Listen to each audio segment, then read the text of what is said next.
The scene begins in the heart of New York City, where David Ames wakes up in his luxurious apartment. Surrounded by everything money can buy, he values his appearance as much as his business empire. Like many wealthy and confident men, he owns a fast sports car, a symbol of status and freedom. But that day, something felt different. As he steps outside, he finds the streets eerily empty. A strange silence falls over the city, and fear grips him. Without thinking, he abandons his car and runs through the empty streets. Then, he wakes up back in bed under the watchful eye of a psychologist. The scene is hazy, as if reality itself were flickering. David confides in the doctor that he was once a brilliant businessman in control of everything, but something was lost along the way. As he leaves the office, a beautiful woman appears in his bed. He calls her Julie, and their relationship feels superficial. Back on the bustling city streets, David meets his friend Brian and talks about his love life. Julie, according to him, is just a fling, nothing serious. But fate intervenes. A truck nearly runs him over. This near-death moment marks the start of his downward spiral. At the office, his secretary scolds him for missed meetings and overdue appointments. The board members, whom David mockingly calls the Seven Dwarfs, are plotting to seize control of the company his father left him. He remembers his childhood in that same building, overhearing adults speculating about the young heir's future. Suddenly, the scene shifts to a prison cell, where the psychologist confronts him again. David is accused of murder but laughs it off, convinced it's all a huge misunderstanding. At a lavish party, David meets Sophia, a dreamy, free-spirited artist brought along by Brian. Enchanted, he confides his deepest fears to her, especially his terror of heights, not of falling, but of the impact. In her words, he finds solace. But Julie resurfaces, emotionally unstable and obsessed. In a desperate fit, she speeds down the highway with David in the passenger seat. The car plunges off a bridge, darkness. He awakens in a park beside Sophia, confused, sensing something isn't right.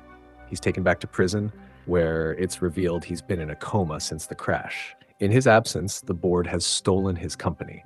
David attempts to rebuild his life, but doctors fail to repair his face.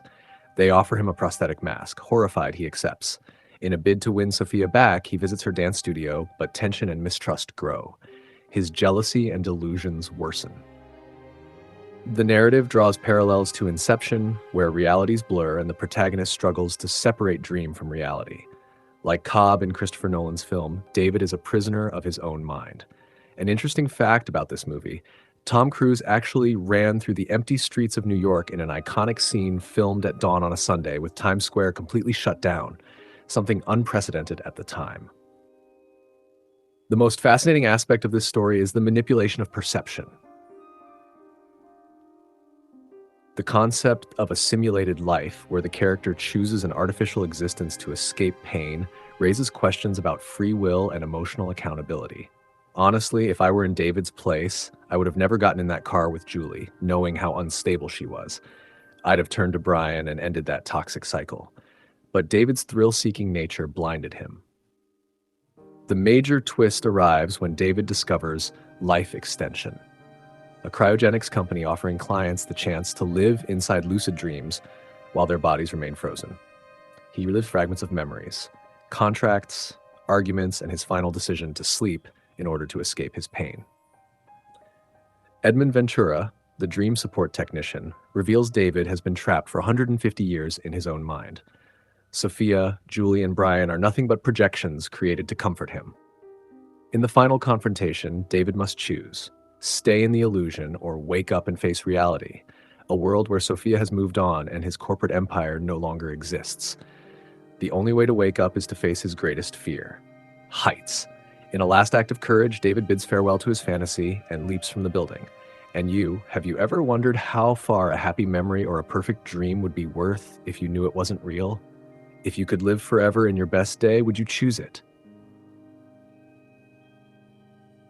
Or would you rather face the truth? Leave your answer in the comments, and don't forget to check out the other videos on the channel, including the one currently on the screen. Fantastic stuff. See you there.